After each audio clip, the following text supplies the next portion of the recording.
ආයුබෝවන් කලි පිළිගන්නවා කම්බයි මැත්ස් කරන සියලු දෙනාම. මම අද සාකච්ඡා කරන්න යන්නේ 2019 ඇප්ලයිඩ් පේපර් එකේ සංධි කළ දඬු සහ බෝ අංකණය ගාන. මුලින්ම කියනවා එක එක දිග 2a වූ AB සහ BC ඒකාකාර නඩු දෙකක්.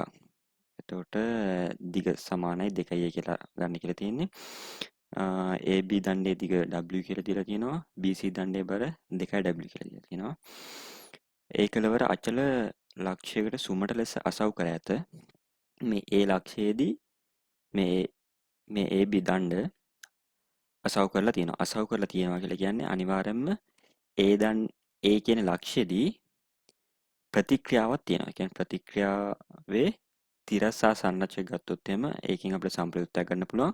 ඒ නිසා අනිවාර්යයෙන්ම මේ ඒ කියන ලක්ෂයේදී තිරස් සහ සිරස් සංරචක දෙකක් තියෙනවා කියලා ඔළුවේ තියාගන්න. හරි. හරි. ඊළඟට කියන AB හා BC දඬු යටියත් සිරස සමග පිළිවෙලින් ඇල්ෆා හා බීටා කෝණ සාදමින් මෙම පද්ධතියේ සිරස් තලයක සමතුලිතතාවයේ තබා ඇත්තේ. කියන්නේ දැන් මේක තියෙන්නේ දැන් අපි ගත්තොත් එහෙනම් බිත්තියක් ගත්තොත් එහෙනම් මේක සිරස් තලයක්නේ. අන්නේ ඒ වගේ සිරස් තලයක තමයි තියෙන්නේ. හරිද? එතකොට යටියත් සිරස සමග AB දණ්ඩ ඇල්ෆා කෝණයක් සාදනවා, BC දණ්ඩ බීටා කෝණයක් සාදනවා. හරිද? එතකොට මේක සිරසනේ. හරිද? එතකොට සිරසත් එක්ක යටියත් සිරස සමග තමා හදන්නේ. හරි උඩින් නෙමෙයි හදන්නේ යටින්. හරි. තබා ඇත්තේ C හිදී රූපේ පෙන්වා ඇති BCට ලම්බ දිශාවක් ඔස්සේ යෙදූ W බෙදීම දෙක බලයේ. ඒ කියන්නේ දැන් අපි හිතමුකෝ මෙතන බලයක් මුකුත් නැහැ කියලා. එතකොට මේ AB BC දණ්ඩ නිකන් මෙහෙම දැන් B ගෙද නිකන් අසව් කරලා තියෙනවා සංදික දඬු වලදී අපිට මේ සුමට ලෙස අසව් කරලා තියෙන සංදි ගොඩක් අහු වෙනවනේ. එතකොට දැන් මේ W බෙදීම දෙක කියන බලය නැත්තම් අනිවාර්යයෙන් මේ ABBC දණු දෙක පල්ලෙහාට වැටෙනවා. හරිද? ඒ නිසා මේ W බෙදීම දෙක කියන බලයෙන් තමයි මේ දණු දෙක මේ විදිහට සමතුලිතතාවයේ තියෙන්නේ. හරිද? ඒ W බෙදීම දෙක කියන බලය තියෙන්නේ BCට ලම්බ දිශාවක් ඔස්සේ C ගෙදි.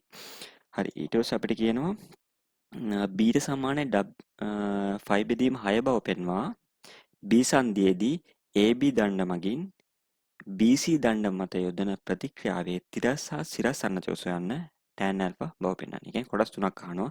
ඉස්සෙල්ලාම B ට අහනවා. ඊට පස්සේ මේ B සංදියේ ප්‍රතික්‍රියාව අහනවා. ඒ කියන්නේ AB දණ්ඩ මගින් BC දණ්ඩ මත. ඒතර ඔයගොල්ලෝ දන්නවා මේ සුමට සංදියක් කැඩුවට පස්සේ AB දණ්ඩෙන් BC දණ්ඩ මතත් BC දණ්ඩෙන් AB දණ්ඩ මතත් සමාන බල තමයි යොදවන්නේ. හරිද? එතකොට මේක ප්‍රශ්නයක් නැහැ. BC කින් AB ට උනත් ප්‍රශ්නයක් නැහැ. ඒ කියන්නේ සරලව කියනවා නම් මේ B සංදිය කඩලා වෙලා මේ B සංදියේ තිරස් සහ සිරස් සන්නචක හොයන්නේ x සහ y. ඊට පස්සේ tan alpha සමීකරණය ගන්න කියන. ඒතර මේ හොයන්න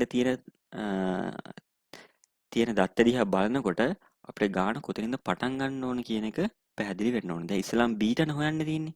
හරිද? දැන් B ට හොයන්න තියෙනවා නම් අනිවාර්යයෙන් මේ දැන තමයි ඉස්සලාම සලකන්න ඕන. නේද? හරි. ඒතර B ට හොයන්න තියෙනවා නම් මම නිකන් ගන්න හදන්න කලින් කියන්නම්. ඒතර B ට හොයනවා නම් හරිද? මේ බල දෙක දන්න ඕනේ. ඒතර මෙතන B ට නම් මේ 2W එක්ක හදන්නේ B ට. හරි.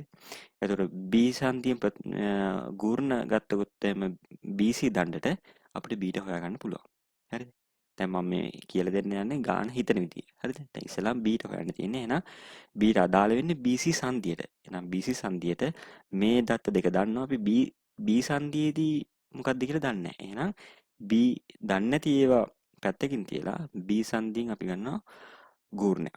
හරි එතකොට කෙලින් මේ 2W දන්නවා W බෙදීම දෙක දන්නවා මෙතන 90කින් මේ W බෙදීම දෙක ක්‍රියා කරන්න කියලා දන්නවා මෙතන බීට දන්නවා බීට කෝණයක් තියෙන්නේ එහෙනම් ගූර්ණ ගත්ත ගමන් බීට හොයාගන්න පුළුවන් හරි හරි ඊට පස්සේ B සංදී කඩලා ඉවරලා x හා y සංරචක හොයන්න තියෙන්නේ ඊළඟට හොයන්න තියෙන ඇල්ෆා එහෙනම් ඇල්ෆා වෙනවා කියලා කියන්නේ අනිවාර්යයෙන්ම අපි AB දණ්ඩට යන්න ඕන හරි මේක කොයිම වෙලාවකවත් කියලා නෑ ඒ සංදියේ ප්‍රතික්‍රියාව හොයන්න කියලා. එහෙනම් අපිට ඒ සංදියේ කැඩීමේ අවශ්‍යතාවයක් නෑ. හරි. අපි බලමු දැන් හදලා තියෙන විදිය. හරි. මම මුලින්ම කිව්වා වගේ දැන් ඉස්සෙල්ලාම ඔයගොල්ලෝ විභාගෙදි ගාන හදනකොට හරිද? මේ වගේ රූපයක් ඇති ගන්න දැන් සාමාන්‍ය දැන් මට මෙතන ඉඩ මැනේජ් කරගන්න ඕන නිසා මම සාමාන්‍ය ප්‍රමාණයකට ඇඳගත්තා. ඔයගොල්ලන්ට ප්‍රශ්නයක් නැහැ. ඔයගොල්ලෝ කොලයක අඳිනවා නම් කොලෙන් භාගි වුණත් සම්පූර්ණ කොලයක වුණත් රූපේ හරියට ඇඳගන්න. ඇප්ලයිඩ් ගණන් වල වැදගත්ම දේ තමයි රූපේ හරියට ඇඳගෙන බල හරියට ලකුණු කරගන්න එක. බල හරියට ලකුණු කරගත්තොත් හිතන්න ලේසි. හරිද? හරි. දැන් මම මෙතන B සංදියේ ප්‍රතික්‍රියාව අහනවානේ. එහෙනම් B සංදිය මම කඩනවා. x හා y කියලා තිරසන්නතක දානවා. එතකොට AB ගෙන් BC ට මේ තියෙන ප්‍රතික්‍රියාව තමයි BC ගෙන් AB ට තියෙන්නේ. එහෙනම් දැන් මම මේ B සංදිය කඩලා x හා y සංරචක වල දිශාවන් දාන්නේ පොඩ්ඩක් සාමාන්‍ය හිතලා. දැන් බලන්න මේ දැන් BC දණ්ඩ ගත්තොත් එහෙම BC දණ්ඩේ BC දණ්ඩ විතරක් සැලකුවොත් එහෙම ඒකේ තිරස් සන්නචක සැලකුවොත් එහෙම 2W ගෙන් තිරස් සන්නචකයක් එන්නේ නැහනේ හරහාට එක. W බෙදීම දෙකෙන් තිරස් සන්නචකයක් එනවනේ මේ පැත්තට මේ දිශාවට. එහෙනම් අනිවාර්යයෙන්ම x තියෙන්න ඕන අනිත් පැත්තට. දැන් මේ දැන් අපි දන්නවා සමතුලිත වෙන්න නම් මොකද වෙන්න ඕනේ? තිරස් සන්නචකවල තිරස් සන්නචකවල VG IK බිඳුවයි සිරස් සන්නචකවලත් එහෙමයි ගූර්ණවලත් එහෙමයි. හරි? VG IK කියන්නේ දිශාවන් එක සලකලා ගත්තොත් එහෙම හරිද? VG IK ශූන්‍ය වෙන්න ඕනේ. එතකොට මේ W බෙදීම දෙකකින් දකුණු මේ පැත්තට තිරස් සන්නචකයක් එනවා. එහෙනම් ඒක මැඩ පවත්වන්න x තියෙන්න ඕනේ මේ පැත්තට. හරිද? එහෙනම් මේකේ W බෙදීම දෙක උඩටනේ තියෙන්නේ. හරිද? උඩට තියෙන්නේ 2W තියෙන පල්ලෙහාට. ඒක ප්‍රශ්නේ නෑ. දැන් W බෙදීම දෙකේ සන්නචකයන් උඩට තියෙන්නේ. හරි? උඩට තියෙන W බෙදීම දෙකේ සන්නචකයක්. එහෙනම් W බෙදීම දෙකට වැඩි අඩු අගයක් තමයි උඩට තියෙන්නේ. එහෙනම් 2W කියන්නේ W බෙදීම එකට වඩා වැඩි අගයක් නේ. එහෙනම් y තියෙනවා අනිවාර්යෙන් උඩට. ප්‍රශ්නයක් නෑ. ඔයගොල්ලෝ කොයි පැත්තට දැම්මොත් ඒක අගය ඍණ කියලා එනවා. ඒනට පොඩ්ඩක් ගණ හදනකොට ඒ විදිහට හිතලා පැත්ත දාන්න. එතකොට x BC දණ්ඩට මේ පැත්තට තියෙනවා නම් AB දණ්ඩට තියෙන්නේ අනිත් පැත්තට. හරිද? y BC දණ්ඩට උඩට තියෙනවා නම් AB දණ්ඩට තියෙන්නේ පහළට. සිරස්ව පහළට. හරි. මං වැඩි වෙලා ගන්න නැතුව BC දණ්ඩට මම ගානේ විස්තර කරනකොට කිව්වා වගේ B සංදියෙන් ප්‍රතික්‍රියාව ගූර්ණ ගන්නවා. හරි. B සංදියෙන් ගූර්ණ ගත්තට පස්සේ ඔයගලන්ට පේනවා B සංදිය ප්‍රති x සහ y අගයන්නේ නැහැ. ඇයි? ගූර්ණ ගන්න ලක්ෂ්‍ය හරහා තමයි මේ බල දෙක යන්නේ. එහෙනම් ගූර්ණය කියලා කියන්නේ බලය වැඩි කිරීම බලයට ඇති ලම්බ දුර ගූර්ණ ගන්න ලක්ෂ්‍යයේ ඉඳලා. දැන් ගූර්ණ ගන්න ලක්ෂ්‍යය මෙතනනේ. එහෙනම් මේ දෙකම තියෙන ගූර්ණ ගන්න ලක්ෂ්‍යයේ ඉඳලා x හා y ට තියෙන දුර බිඳුවයි. එහෙනම් මේ දෙකෙන්ම ගූර්ණයක් ඉන්නේ නැහැ. හරි. ඒතර මේක ගත්තොත් එහෙම w බෙදීම දෙක ගත්තොත් w බෙදීම දෙක වතාවක් 2a. ඇයි මේක ලම්බයිනේ. මේ බලයට ගූර්ණ ගන්න ලක්ෂ්‍යය මෙතන තියෙන ලම්බ දුර 2a. හරි. මම කෙලින්ම ගත්තා වාමාවර්ත ගූර්ණය සමානයි දක්ෂිණාවර්ත ගූර්ණය කියලා. හරිද? ඔය තියරි පන්ති වල ඉගෙනගෙන ඇති කියලා මම හිතනවා. හරි. 2W ගෙන් එන්නේ දක්ෂිණාවර්ත ගූර්ණයක් මේ පැත්තට. හරිද? W බෙදීම දෙකෙන් එන්නේ වාමාවර්ත ගූර්ණයක්. 2W ගෙන් එන්නේ දක්ෂිණාවර්ත ගූර්ණයක්. B ගෙන් ගූර්ණ ගත්තොත් එහෙනම්. එතකොට මේක ඕන දෙවිදිහකට හදන්න පුළුවන්. 2W ගෙන් ගන්න ගූර්ණය 2W ගේ මේ බල රේඛාව උඩට දික් කරලා හරිද? ඔහොම කඩියට දාලා දික් කරලා ඉවරලා මෙතන ඉඳන් මේ දුර හොයන්නත් පුළුවන්. හරිද? එහෙම නැත්නම් තව විදිහක් තියෙනවා.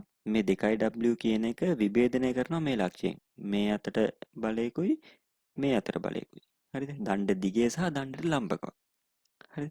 දණ්ඩ දිගේ යන බලෙන් ගූර්ණයක් ඇති වෙන්නේ. ඇයි මෙතනින් දණ්ඩ දිගේ යන බලය මේ පැත්තට නම් එතකොට එයාගේ ක්‍රියා රේඛාව යන්නේ මේ B ලක්ෂ්‍ය හරහා. එහෙනම් ඒකෙන් ගූර්ණයක් එන්නේ. එහෙනම් දණ්ඩට ලම්බක 2W ගේ දණ්ඩට ලම්බක සංරචකයෙන් තමයි ගූර්ණයක් එන්නේ. හරි? එහෙනම් මෙතන බීට නම් මෙතනත් බීට. එහෙනම් 2W ගේ දණ්ඩට ලම්බක සංරචකය වෙන්නේ 2W sin බීට. හරිද? මේ පැත්තට ගත්තොත් එම sin බීට. මෙතන බීට නම් sin බීට. හරිද? හරි. එතකොට ඒක සුළු කරලා ගත්තට පස්සේ sin බීට එතකොට 2W ගේ ලම්බ සංරචකය මෙහෙමනේ තියෙන්නේ. එහෙනම් යට ලම්බ දුර වෙන්නේ දණ්ඩෙන් භාගයක්. සිම්පල් ඒ. මේක සුළු කරලා ගත්තට පස්සේ sin බීට සමානයි භාගය කියලා එනවා. එහෙනම් භාගය කියලා කියන්නේ 5 බෙදීම 6යි. කියන්නේ අංශක 30යි. එහෙනම් b ට සමාන 5 බෙදීම 6 කියලා සරල වෙනවා. හරිද? හරි. ඊළඟට xy හොයන්න ඕනේ. එහෙනම් අපි b ට හොයාගත්තා. එතකොට b ට හොයාගත්තට පස්සේ අපිට හොයාගන්න පුළුවන් x සහ y. හරි. එතකොට අපිට මේ ගාන හොයන්න කියලා දීලා දත්ත පිළිවෙලට දීලා තියෙන්නේ ඒ පිළිවෙලටම හොයන්න ඕනේ. නැත්නම් අපිට ගානේ ගලාගෙන යන්න බෑ. අනිත් මේ දත් පල්ලෙහා ප්‍රශ්න වලට උත්තර දෙන්න බෑ. ඒ නිසා තමයි ඉස්සෙල්ලාම b ට හොයන්න කියලා දීලා තියෙන්නේ. එහෙනම් xy හොයන්න නම් එහෙනම් BC දණ්ඩ විතරක් සලකලා තිරස්ස විභජනය කරොත් එහෙම w බෙදීම 2යි. දැන් මෙතන b ට නම් මෙතනත් b ට. හරිද? දැන් මේක ඒකාන්තර කෝණ. මෙතන කඩේට ගත්තොත් මේක ඒකාන්තර කෝණ සමානයි. එහෙනම් b ට මෙතනත් b ට. දැන් මේක b ට නම් මේක අනුවරිණ b ට. එයි මේක 90යිනේ. මේක අනුවරිණ b ට මම තිරස් රේඛාව ගහුවොත් මේක අනුවරිණ b ට නම් මේක b ට. එයි කෝණ දෙක එකතු 90 වෙන්න බෑ. right. එතකොට w බෙදීම 2යි cos b ට සමාන වෙන්න ඕනේ x ට. BC ට තිරස් විභජනයක් ගත්තොත් එමේ නේ x සමාන w බෙදීම 2යි cos b ට දන්නවා 5 බෙදීම 6 කියලා. එහෙනම් එතනින් x ගන්න පුළුවන්.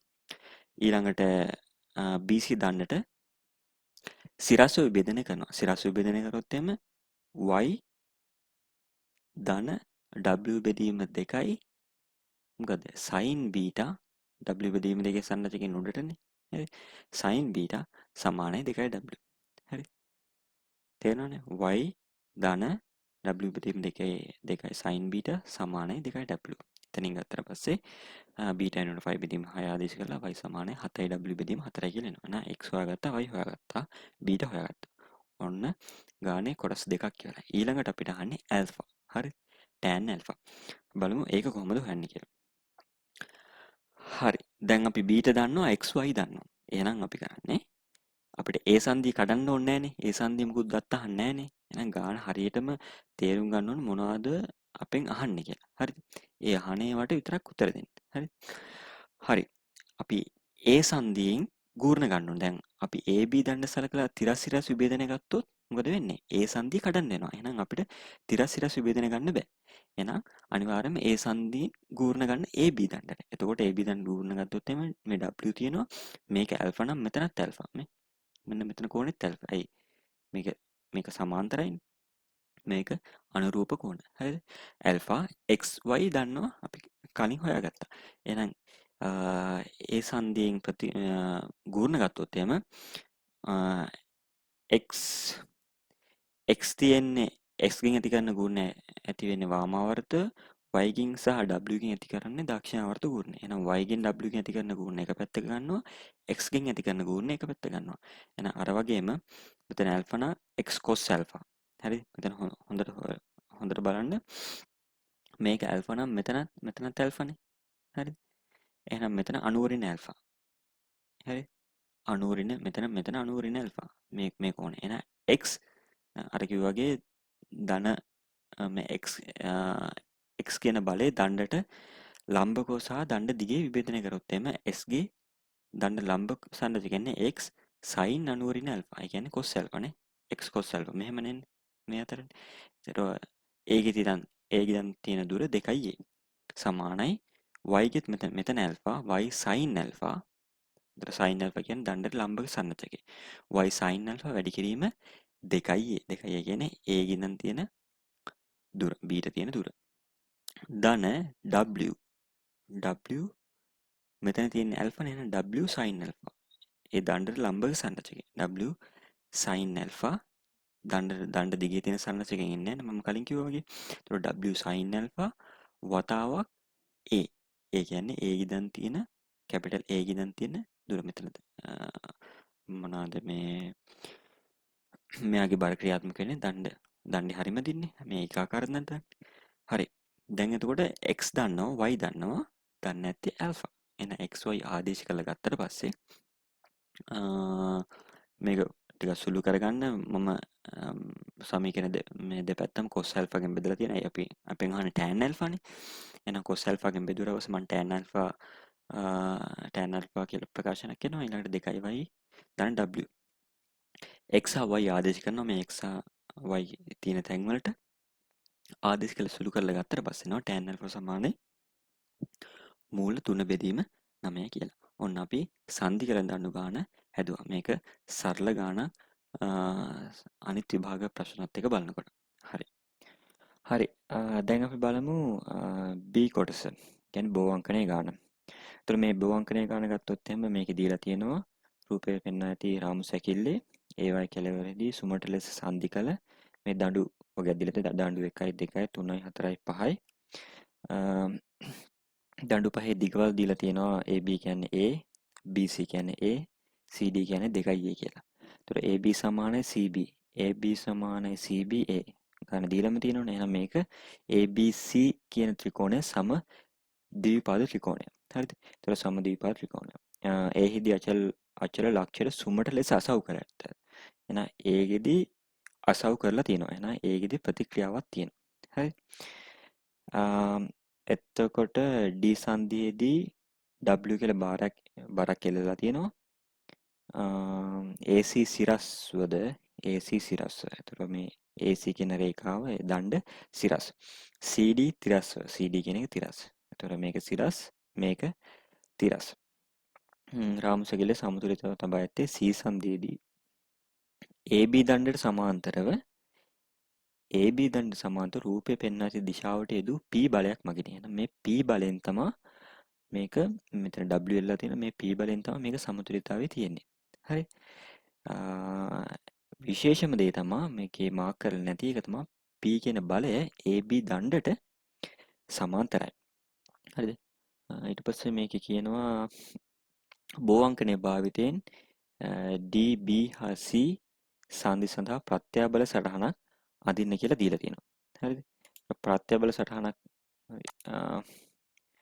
ප්‍රත්‍යබල සටහනක් අඳින්න ආතති තෙරපුම් යන්න ප්‍රකාශ කරමින් දඬු පහේම ප්‍රත්‍යබල හා P යගේ සොයන්න කියලා දීලා තියෙනවා. හරි. එහෙනම් මේ ප්‍රත්‍යබල සටහනක් ඇඳලා තමා මේ P ගේ අගය හොයන්න. සමහරක් බෝවංකන ගණන් වලදී අපිට මේ P බලය හොයන්න වෙනවා. හරිද? මුලින්ම හොයලා ප්‍රත්‍යබල සටහන අඳින්න වෙනවා. මේකෙදි කියන්නේ ප්‍රත්‍යබල සටහන ඇඳලා තමයි P බලය හොයන්නේ කියන්නේ. අනිත් දඬු වල ආතති තෙරපුම් වගේම P බලයත් හොයන්න කියන්නේ ප්‍රත්‍යබල සටහනක් පාවිච්චි කරලා. හරි. දැන් ගාන දීලා තියෙන රාමු සැකිල්ල මම ඇඳගෙන තියෙන්නේ. මේ මම A කියන සංදිය කඩලා තියෙනවා x දිශාවටයි y දිශාවටයි. මෙතන අසව් කරලා තියෙනවා කියලා ගන්නෙ. මේක අත්‍යවශ්‍යම නැහැ. මම කඩලා තියෙනවා x හා y දිශාවන් වලට. එතකොට මේ P කියන බලය AB දණ්ඩට සමාන්තරයි. මේක මේ කළු පාටින් මාක් කරලා තියෙනවා. හරිද? එතකොට අපිට ගානේ දීලා තින්නේ මෙන්න මේ කෝණේ විතරයි 5 බෙදීම 6යි කියලා. එතකොට මේ ABC කියන ත්‍රිකෝණය සමද්විපාද ත්‍රිකෝණයක් නිසා මේ පාද දෙක සමාන නිසා එහෙනම් මේක 5 බෙදීම 6 නම් මෙතනත් 5 බෙදීම 6යි. ඒ වගේම මේ AB දණ්ඩට මේ P කියන බලය සමාන්තර නිසා මෙන්න මේ Z අකුර හැඩේ කෝණ ඒ කියන්නේ ඒකාන්තර කෝණ සමාන. එහෙනම් මේක 5 බෙදීම 6 නම් මෙතනත් 5 බෙදීම 6යි. හරිද? එතකොට මේ කෝණේ 5 බෙදීම 6යි. මෙතන කෝණේ 5 බෙදීම 6යි. එතකොට මෙතන 90යි කියලා දීලා තියෙනවා. හරිද? එහෙනම් මේක 5 බෙදීම මෙතන 5 බෙදීම 6 නම් මෙතන 5 බෙදීම 3යි. හරිද? මෙතන 5 බෙදීම 3යි. නම් මේක 5 බෙදීම 3යි නම් මේ ත්‍රිකෝණය ගත්තොත් එහෙම මේක 5 බෙදීම 6යි. ඔන්න සම්පූර්ණ කෝණ ටික හොයාගත්තා. හරිද? ඊට පස්සේ ඊළඟ පියවර තමයි මේ රාමු සැකිල්ලේ මේ ප්‍රදේශ මාක් කරගන්න එක. හරිද? ඔයගොල්ලෝ තියරි පන්ති වල ඉගෙනගෙන ඇති. මේ රාමු සැකිල්ලේ මේ බලයන් වටේ තියෙන බලයන් මාක් කරලා හැම ප්‍රදේශයක්ම ආවරණය වන විදිහට සංකේත දාගන්න ඕන. හරිද? එතකොට මම දාගත්තා. එතකොට මේ P කියන බලය මෙන්න මේ රේඛාව මම මෙහෙම දික් කරොත් මෙන්න මේ සම්පූර්ණ ප්‍රදේශය මේ W එනකම් මේ සම්පූර්ණ ප්‍රදේශය A කියලා නම් කරගත්තා. හරිද? මේ D ගෙන් W කියලා බරක් කියලා තියෙනවනේ. එතකොට මෙන්න මෙතන ඉඳලා හරිද? මෙතන ඉඳලා මේ සම්පූර්ණ මේ y කියන බලයට එනකම් මේ සම්පූර්ණ ප්‍රදේශෙම D කියලා නම් කරගත්තා. එතකොට මේක C මේක D ඒ විදිහට මේ C BCD කියන ත්‍රිකෝණය ඇතුලේ ප්‍රදේශ E කියලා නම් කරගත්තා, මේක F කියලා නම් කරගත්තා. ඔය විදිහට මම ප්‍රදේශ නැත්තම් කලාප වලට වෙන් කරගත්තා. ඒ කලාප වලට වෙන් කරගන්නේ එතකොට මේ කලාප දෙකක් මේ අකුරු දෙකකින් අපිට මොකක් හරි සංදියක් නැත්තම් බලයක් නිරූපණය කරන්න පුළුවන්. හරිද? එතකොට මම මේ සම්පූර්ණ බෝ අංකණය එකපාර අඳින්නේ නැතුව කොටසින් කොටස මේ ඇඳලා කොහොමද බෝ අංකණය සම්පූර්ණ විදිහට අඳින්නේ කියලා දෙන්නම්. එතකොට අනිත් වැදගත් කාරණේ තමයි මේ බෝ අංකණයේ ගණන් වලදී අපි කැරකෙන දිශාවක් මාක් කරගන්න ඕන. ඔයගලන්ට දක්ෂිණාවර්ත ඕන දක්ෂිණාවර්ත කරගන්න පුළුවන්, වාමාවර්ත ඕන වාමාවර්තව කරගන්න පුළුවන්. ඒක ප්‍රශ්නයක් නෑ. හැබැයි ඔයා වාමාවර්තව ගන්නවා නම් හැම තිස්සෙම ගන්න ඕන වාමාවර්ත. ඒ කියන්නේ මම ඉස්සරහට විස්තර කරන්න. දැන් මේ අපිට ගාන කියනවනේ D, B සහ C සංදි. හරි. C සංදි සඳහා ප්‍රත්‍යබල සටහනක් අඳින්න කියලා කියනවා. එතකොට අපිට A සංදිය ගැන මුකුත් කියලා නැහැ. එතකොට මම මෙතන ඕන C කියලා ප්‍රදේශයක් නැතුවත් මේ ගාන හදන්න පුළුවන්. හරිද?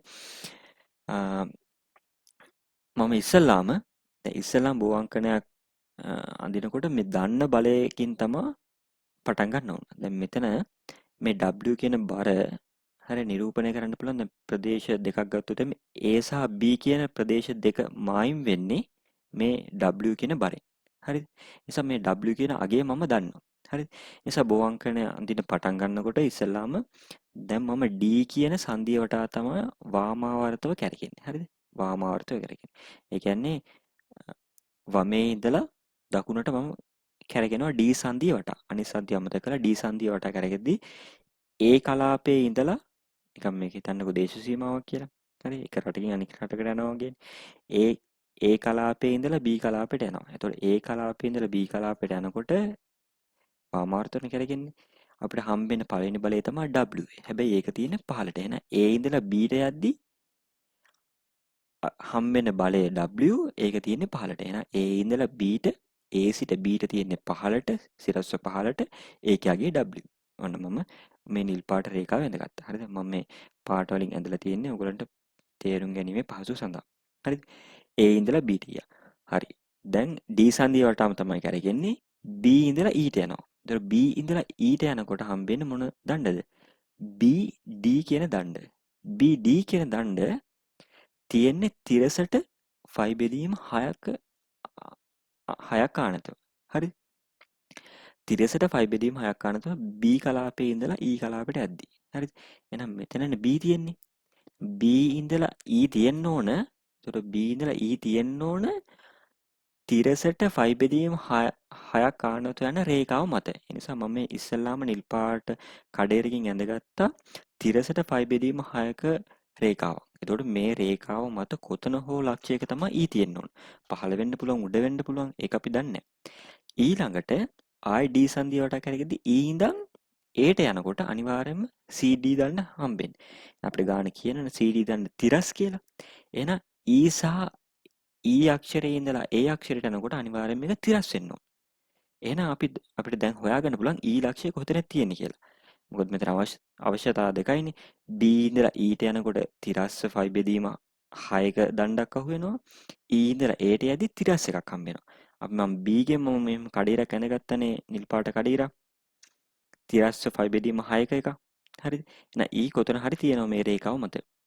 හැබැයි EA කියන එක EA කියන රේඛාව තිරස් රේඛාවක් එන්න ඕන. එහෙනම් අනිවාර්යයෙන්ම E තියෙන්න ඕනේ මෙන්න මේ ලක්ෂය. හරිද? E තැන් දෙක තියෙන්න බෑනේ. එහෙනම් EA තිරස්. ඒක හරි. E ඒ කියන්නේ B ඉඳලා E ට යනකොට හරිද? අනිවාර්යයෙන්ම තිරසට ෆයි බෙදීම 6ක කෝණයක් ආනතයි. B ඉඳලා E ට යද්දි. B ඉඳලා E ට යද්දි BD දණ්ඩ අහුවෙන්නේ ඒක ෆයි බෙදීම 6යි තිරසට. හරිද? ඔන්න මම පළවෙනි බෝ අංකණයේ කොටස ඇඳගත්තා. හරි? හරි. දැන් කොහොමද අගයන් හොයන්නේ? හරි? එතකොට දැන් A ඉඳලා B ට යද්දි ප්‍රශ්න නැහැ නේ. එයාගේ දන්නවනේ W. එතකොට මේ ඍජුකෝණී ත්‍රිකෝණයේ එක පාදයක් දන්නවා කෝණයක් දන්නවා. එහෙනම් මේ පාදවල දෙක හොයන්න පුළුවන් නේද? ඍජුකෝණී ත්‍රිකෝණයක එතකොට අපිට tan cos sin දන්නවනම් හරිද? මේ කෝණය දන්නවා කියන්නේ අපි අනුපාත තුනම දන්නවනේ. එහෙනම් මේ අගයක් දන්නවා කියන්නේ මේ ඔක්කොම අගයන් මේ පාදවල දිගවල හොයන්න පුළුවන්. එහෙනම් මම D සංදිය වටා කැරකෙන්නේ වාමාවර්ත. හරියට ඉතින් මම රතු පාටින් මාක් කරලා තියෙන වාමාවර්ත කැරකෙන්නේ. එහෙනම් B ඉඳලා E ට යද්දී BD දණ්ඩ අහුවෙන්නේ තිරසට B ඉඳලා E ට. එහෙනම් BE කියන රේඛාවේ දිගෙන් මෙන්න මේ BD කියන දණ්ඩේ ප්‍රත්‍යබල ආතතියක් හෝතරපුමක් වෙන්න පුළුවන්. ප්‍රත්‍යබලය එනවා. එහෙනම් ගත්තොත් එහෙම B ඉඳලා E ට මම BE සමානයි මේ රේඛාවේ දිග මාක් කරලා තියෙන්නේ. මේක W නම් මේක 5 බෙදීම 3 නම් මෙයාගේ කීයද? දැන් මේ පාදයේ මේ පාදයේ ගත්තොත් එහෙම හිතන්නකෝ cos 5 බෙදීම 3 කියලා කියන්නේ BE බෙදීම AB නේ. හරිද? මේ AB දන්නවනේ BW කියලා. එහෙනම් BE කියන්නේ W වතාවක් sec 5 බෙදීම 6. sec 5 බෙදීම 3. හරිද? මේ අපි කර්ණයේ පැත්තට යන්නේ. එහෙනම් මේ ත්‍රිකෝණමිතික අනුපාතයේ cos එක මාරු වෙනවා. ඒ කියන්නේ sec වෙනවා. හරි? එහෙනම් cos 5 බෙදීම 6 කියන්නේ භාගයේ sec 5 බෙදීම 6 කියන්නේ 2. එහෙනම් 2යි W. එහෙනම් ඒ වගේම EA ගන්න පුළුවන් W වතාවක් මෙන්න මේ පාදයෙන්ම නමන්න පුළුවන් AE ගේ අගය හොයන්න. හැබැයි එහෙම කරන්න එපා. මොකද BE කියන අගය කියන්නේ මේ දණ්ඩේ අගය වැරදුනොත් එහෙම මේ AE කියන ප්‍රදේශය කියන්නේ CD දණ්ඩ ප්‍රත්‍යබලයේ වැරදෙනවා. එහෙනම් හැමතිස්සෙම මේ දන්න අගෙන් මේ පාදවල දෙක හොයන්න. හරිද? හරි. EA කියන ගන්න පුළුවන් W වතාවක් tan 5 බෙදීම 3. tan 5 බෙදීම 3 කියලා කියන්නේ මේ පාදයේ බෙදීම මේ පාදෙනේ. හරිද? එහෙනම් මේ පාදේ උක්ත කරොත් එහෙම W වතාවක් tan 5 බෙදීම 3 කියලා එනවා. එහෙනම් tan 60 නේ. tan 60 කියන්නේ මූල 3. එහෙනම් මූල 3යි W. හරි. ඔන්න අගයන් ටික හෙව්වා. ඊළඟ එක අපි හොයන්න ඕන මේක ආතතියද තෙරපුමක්ද කියලා. එහෙනම් බලමු D සංදිය වටා කැරගෙන්නේ B ඉඳලා E ට. B ඉඳලා E ට. B ඉඳලා E ට. එහෙනම් B ඉඳලා E ට යනකොට මේක මේ රේඛාවේ දිශාව තීරණය වෙන්නේ උඩට. මේ පහළ ඉඳන් උඩට. පහළ ඉඳන් උඩට. එහෙනම් D සංදියෙන් ගත්තොත් එහෙම E තලය එන්න ඕන මෙහෙම මේ අතට. එහෙනම් E තලය එන්න ඕන ඔන්න ඔය වගේ. හරිද? D ඒ කියන්නේ B ඉඳන් E ට යද්දී D සංදියට අන කරගෙන්නේ B ඉඳන් E ට යද්දී B ඉඳන් E ට යද්දී උඩට ඉහළට. එහෙනම් මෙතන මම E තලය දැම්මා ඉහළට. හරි? එහෙනම් D සංදියටම කරගෙන මේ පැත්තට E ඉඳන් A ට E ඉඳන් A ට E ඉඳන් A ට යනවා නම් දකුණු පැත්තට යන්නේ. මෙන්න මේ පැත්තට E තලය එන්නේ. හරිද? ඔන්න ඔය පැත්ත තමයි E තලය එන්නේ. එහෙනම් D සංදියට අන කරගුණේ. එහෙනම් A ට ඒ D සංදිය ළඟම තියෙන ප්‍රත්‍යබලේ මේ දකුණු පැත්තට එනවා. හරිද? එහෙනම් අනිවාර්යයෙන්ම මේ CD දණ්ඩ සැලකුවොත් එහෙම එක ඊතලයක් D සංදිය දෙසට නම් අනිත් ඊතලයේ C සංදිය දෙසට. එහෙනම් මේක මොකද්ද? මේක තෙරපුම. හරිද? මේක තෙරපුම. BD කියන්නේ හරි? BD දණ්ඩේ තියෙන ආතතිය. BD දණ්ඩේ ආතතියක් තියෙන්නේ. හරි. ඔන්න දැන් මම D සංදිය වටා කරලා මෙන්න මේ කලාප තුනම කව කරා. හරි? දැන් ඊළඟ කොටස. හරි. ඊළඟ කොටසේ මම කරකෙන්නේ B සංදිය වටා. හරි B සංදිය වටා. දැන් අපි මෙන්න මේ කලාප තුන ඇඳගත්තනේ B තියෙන්නේ කොහෙද E තියෙන්නේ කොහෙද A තියෙන්නේ කොහෙද කියන එක ඇඳගත්තනේ. නම් මම B සංදිය වටා කරකිනවා B ඉඳලා F ට යනවා. එහෙනම් B ඉඳලා F ට යනකොට හම්බෙන දණ්ඩ තමයි AB දණ්ඩ. AB දණ්ඩ. AB දණ්ඩ කොහොමද තියෙන්නේ? AB දණ්ඩ සිරසට 5 බෙදීම 6යි. බලමු තිරසට මම මෙතන මෙහෙම රේඛාවක් ගෙහුවොත් එහෙම මෙහෙම රේඛාවක් ගෙහුවොත් එහෙම මේ ඍජු කෝණී ත්‍රිකෝණයක් ගත්තොත් එහෙම මෙතන 5 බෙදීම 6 නම් මේ තිරසට 5 බෙදීම 3යි. එහෙනම් AB දණ්ඩ තිරසට 5 බෙදීම 3යි. එහෙනම් B සංදිය වටා කරගෙද්දී B කලාපයේ ඉඳලා F කලාපයට යද්දී තිරසට 5 බෙදීම 3ක රේඛාවක් අඳින්න ඕන. එහෙනම් B ඉඳලා B තියෙන්නේ මෙතනනේ දැන් කලින් ඉඳගත්තනේ B ඉඳලා F ට තිරසට 5 බෙදීම 3. මම මේ නුඹර පාටින් මාක් කරලා තින්නේ. තිරසට 5 බෙදීම 3ක රේඛාවක් තමයි අඳින්න ඕන. මේ පහළ වෙන්නත් පුළුවන් උඩ වෙන්නත් පුළුවන්. ඒක තීරණය වෙන්නේ අපි ඊළඟ කලාපයට යද්දී. හරිද? එහෙනම් අනිවාර්යයෙන්ම F තියෙන්න ඕන තිරසට 5 බෙදීම 3ක ඇන්ගල් එක යන රේඛාවක් මත. හරි? හරි. දැන් B සංදියට කැරකෙන්නේ F ඉඳලා E ට. F ඉඳලා E ට යනකොට හම්බ වෙන දණ්ඩ මොකද්ද? BC දණ්ඩ. දැන් BC දණ්ඩ තියෙන්නේ තිරසට ෆයි බෙදීම 3කින්. තිරසට ෆයි බෙදීම 3කින් තමයි BC දණ්ඩ තියෙන්නේ. B සංදියට කැරකෙන්නේ. B සංදියට කැරකෙන්නේ F ඉඳලා E ට යන්න ඕනේ. F ඉඳලා E ට. එහෙනම් EF රේඛාව. EF රේඛාව මොකද වෙන්න ඕන? තිරසට ෆයි බෙදීම 3යි. අපි දන්නවා F කියන එක තියෙන්නේ මෙතන මේ රේඛාව මත. එහෙනම් EF කියන එක තිරසට E තියෙන්නේ මෙතනනේ. අපි කලින් ඇඳගත්තානේ. එහෙනම් EF රේඛාව තිරසට ෆයි බෙදීම 3. ඔන්න තිරසට ෆයි බෙදීම 3. එහෙනම් මේ රේඛා දෙක කැපෙන ලක්ෂ්‍ය මත තමයි F කියන ලක්ෂ්‍යය තියෙන්නේ. හරි? F කියන ලක්ෂ්‍යය තියෙන්නේ. හරි. එහෙනම් දැන් කලින් පියවර වගේම ප්‍රත්‍ය බලය හොයන්න ඕන ආතද තෙරපුම්ද කියලා මාක් කරගන්න ඕන. හරි. දැන් මෙතන මම රතු පාටින් යන දෙක මම කලින් මාක් කරගත්තා 2W කියලා අපි කලින් හොයාගත්තානේ. ඒ හොයාගන්න එක මෙතන මාක් කරගන්න. ඒතර ලේසි ඊළඟ ප්‍රත්‍ය බලය හොයන්න. නම් මේක 2W නම් මෙන්න මේ ඍජු කෝණී ත්‍රිකෝණය සලකලා හරිද? මේ ඉතුරු පාදවල දෙක හොයන්න පුළුවන්. හරිද? එහෙනම් මේක 2W කියලා දන්නවනේ. මේ සම්පූර්ණ කෝණය ෆයි බෙදීම 3යිනේ. දැන් මේ කෝණය ෆයි බෙදීම 6යි නම් මෙතනත් ෆයි බෙදීම 6යි. එහෙනම් මේ ඍජු කෝණී ත්‍රිකෝණේ මේ කෝණය ෆයි බෙදීම 6යි මේ කෝණය ෆයි බෙදීම 3යි. එහෙනම් බලමු දැන් අපි ඉස්සලා BF හොයලා BF කියන්නේ මේක 2W හරිද මේක 2W මේක ෆයි බෙදීම 6යි. එහෙනම් මේ කර්ණය කියන්නේ 2W sec ෆයි බෙදීම 6. sec ෆයි බෙදීම 6 කියලා කියන්නේ cos 30 අනිත් පැත්ත. එහෙනම් cos 30 අනිත් පැත්ත කියන්නේ 2 බෙදීම මූල 3. එහෙනම් 4W බෙදීම මූල 3යි. හරිද? ඒ වගේම FE ගත්තොත් එහෙම FE කියන්නේ දෙකයි මේ පාද 2W 2W tan ෆයි බෙදීම 6. ඔන්න 2W tan ෆයි බෙදීම 6. එතකොට tan 30 කියන්නේ එකයට මූල 3. 2W බෙදීම මූල 3යි. ඔන්න ප්‍රත්‍ය බලය මොකක්ද කියන එක හෙව්වා. ඊළඟට හොයන්න ඕන ආතතියක්ද තෙරපුමක්ද කියන එක. ඔන්න මම දැන් අගයන් ටික හෙව්වා. ඊට පස්සේ මේ අගයන් ටික මෙතන දාගත්තා. මේ දකුණු පැත්තේ දාගත්තා. ඒකත් එක්කම මෙතන මාක් කරගන්න ඕන. ඔන්න දැන් B සංදිය වටානේ මම කැරකුනේ. දැන් B සංදිය වටා B ඉඳලා F ට යද්දි B ඉඳලා F ට යද්දි මෙතන ඊතලේ එක්ක මේ අතර එක්ක මේ අතට එන්න ඕනේ. හරි? B ඉඳලා F ට යද්දි. බලන්න B ඉඳලා F ට යද්දි මේ පහළ ඉඳන් උඩට එන ඊතලේ වැටෙන්න ඕන ඔන්න ඔහම. අයි පහළ ඉඳන් උඩට යන්නේ. දැන් B සංදිය වටා කැරකෙද්දි B ඉඳලා B කලාපේ ඉඳලා F කලාපයට යද්දි උඩට තමයි ඊතලේ වැටෙන්න ඕන. හරිද? උඩට වැටෙන්න ඕන.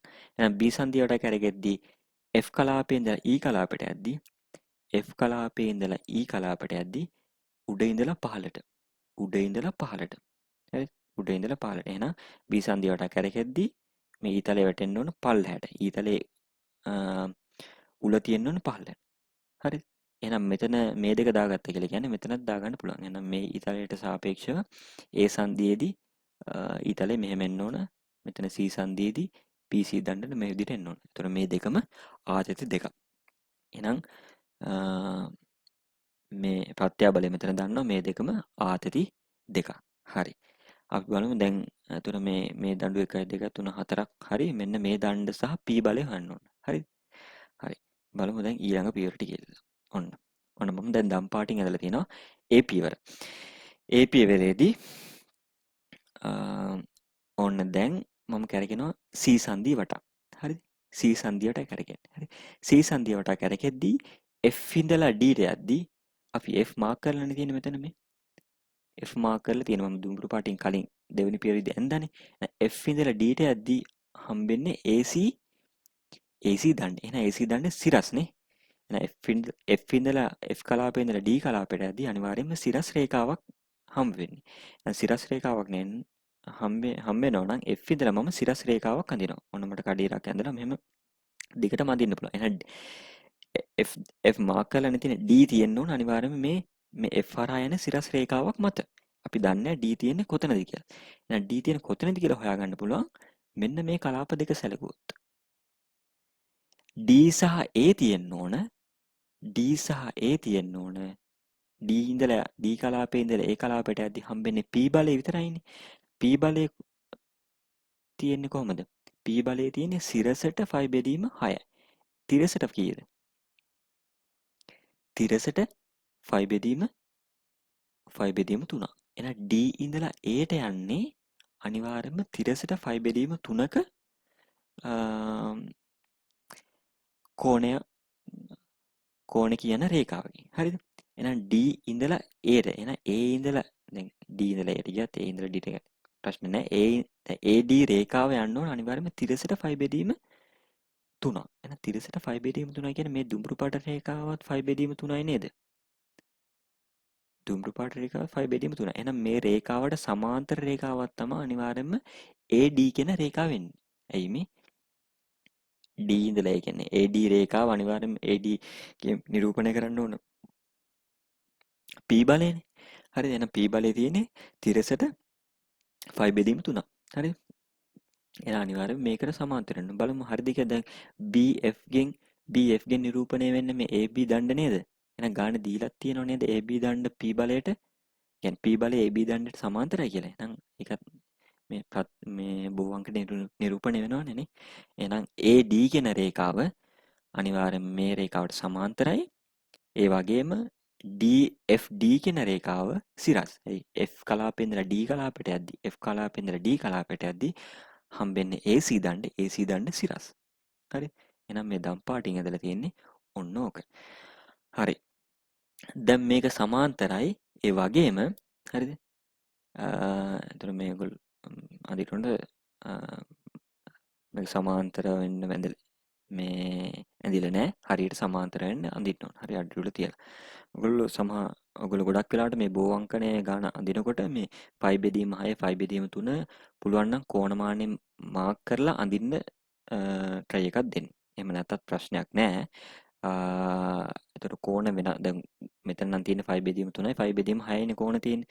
සමහර කලට වැඩි 5 බෙදීම 4 ඒ වගේ කෝණ කීපයක් තියෙනකොට හරියට කෝණ මාක් කරලා ඇඳේ නැත්නම් හරියට බෝ අංකනේ එන්නේ නැහැ.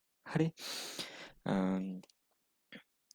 හරි. එතකොට දැන් මේ FD AB කියන්නේ AB FD කියන එක සමාන්තර ආශ්‍රයයි. ඇයි මේකත් සිරස් රේඛාවක් මේක සිරස් රේඛාවක්. එහෙනම් අනිවාර්යයෙන්ම මේ FD කියන එකේ විශාලත්වය AB කියන එකේ විශාලත්වයට සමානයි. එහෙනම් ඒක W. එහෙනම් FD කියන එක මොකද? FD කියන්නේ AB AC දණ්ඩ. එහෙනම් AC දණ්ඩේ ප්‍රත්‍යබලය අගේ W. ප්‍රත්‍යබලය අගේ W. හරි. ඒ වගේම P බලය හොයන්න පුළුවන් AD ගෙන්. නැත්නම් DA ගෙන්. අපි C වට කරකෙන්නේ D ඉඳලා Aට යන්නේ. එහෙනම් DA රේඛාවේ විශාලත්වයෙන් නිරූපණය කරන ප්‍රත්‍යබලයේ විශාලත්වය. එහෙනම් මේක සමාන්තර ආශ්‍රයක සම්මුඛ පාද සමානයිනේ. එහෙනම් BF කියන රේඛාව දිගට අනිවාර්යයෙන්ම මේක සමානයි. එහෙනම් ඒක 4W බෙදීම 3යි. ඒකනේ හොයන්න දෙයක් නැහැ. කලින් හොයාගත්ත එකෙන් ගන්න පුළුවන්. හරි. දැන් බලමු මේ AC දණ්ඩේ තියෙන්නේ ආතතියක්ද තෙරපුමක්ද කියලා. බලන්න අපි කරගෙන C සංදිය වටානේ. F කලාපයේ ඉඳලා D කලාපයට යද්දී යන්නේ සිරස්ස ඉහළට. ඊතලයේ වැටෙන්නේ F ඉඳලා D ට යනකොට අපි ඉහළට යන්නේ. එහෙනම් ඊතලයේ උල තියෙන්න ඕන ඉහළට. එහෙනම් C සංදියට අනි කරගෙන එන C සංදිය ළඟ ඊතලයේ වැටෙන්න ඕන සිරස්ස ඉහළට. නම් මේ ඒ සංදියේදී ඊට අනුරූප සිරස්ස පහළට තියෙන. එහෙනම් මේකත් අනිවාර්යයෙන්ම ආතතියක්. ඔන්න අපි සම්පූර්ණ දඬුවලම ආතති තෙරපුම් හැව්වා. හරි දැන් බලන්න තව පොඩි දෙයක් චෙක් කරගන්න. D ඉඳලා Aට යද්දි අනිවාර්යෙන් P බලය පහළට තියෙන්න ඕන. උඩ ඉඳලා පහළට. පහළට නීතලේ තියෙන බලන්න D ඉඳලා Aට යද්දි බලන්න D කියන ලක්ෂයේ ඉඳලා Aට යද්දි මේ පහළටනේ. හරි මම මේ දම් පාටි මේ ඊතල මාක් කරලා තියෙන්නේ මේ පාද දෙක සමාන්තරයි කියන්නේ. එහෙනම් D ඉඳලා Aට යද්දි පහළට තියෙන්නේ. හරි. අපි එහෙනම් මේ වගුවක මේ ඔක්කොම නිරූපණය කරොත් හරි මේ මං හොයාගත්ත සම්පූර්ණ ටික මේ නිරූපණය කරලා තියෙන්නේ. හරිද? CD දණ්ඩේ විතරයි තෙරපුමක් තියෙන්නේ. ප්‍රත්‍ය බලය මූල 3යි W. BD අනිත් සියලුම දඬු වල තියෙන්නේ ආතති. හරිද? ඒ වලගිය තමයි මේ දාලා තියෙන්නේ. හරිද? ඒතර මේ දැන් ඇඳලා තියෙන බෝ අංකණය තමයි සම්පූර්ණ බෝ අංකණය රූපේ. හරිද? එහෙනම් P බලය වෙනම ලියන්න p අගේ හොයන්න කියලා තියෙනවනේ ෆෝමියුලා කන් දෙකේ. නම් p අගේ සමානයි 4w බෙදීම මූල 3. හරිද? එතකොට මේක තමයි සම්පූර්ණ ගානේ අවසාන විසඳුම. හරිද? බෝ අංකන අඳිනකොට හරියට නිවැරදිව අඳින්න පටල ගන්න නැතුව මේ කලාප හරියට ආතෙත්තරපු මාක් කරලා ඒ අගයන් ටික දාගන්න. මේක ඕනම ඇප්ලයිඩ් පේපර් එක හදන්න පුළුවන් ගාන. හරි. එහෙනම් අපි 2019 15 වෙනි ගාන සාකච්ඡා කරලා ඉවරයි.